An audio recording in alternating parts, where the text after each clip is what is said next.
Lamboi Khongnangkhong Unit 1 gi Maira Paibi Singna Yumlakta bom langsinduna aki akhang piba yaningde haiduna ngasi wakat mifam chathakre wakat mifam aduda saruk yakibi ningthokkhongjam Jivala laimana fongdorapagi matungina Lamboi Khongnangkhong veterinary lairak lane number 5 ta laiba mayang langbam tolen gi yumda ngarang ahing pung 13 helakpa duwaida masakhang daba miyoina tolen gi yumda bom adu langsilam kibani laibak phabadi bom adu pokhai haudabani haiki asigumba yumkung na taba mafamda bom langsinbana chingbagi thawong asi makhata na tawdana ba apil torakli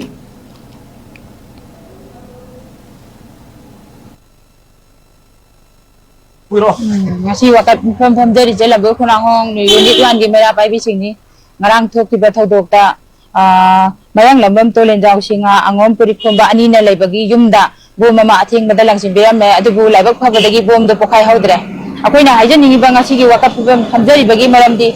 kari gumba personal oba running daba nungaina daba lairaga su wari watai amana sanaraga yanaba posalagna ba mawong amada sinabiyo hojik kukina yamna wana iramdam sida awaba seching amanang libe marak sida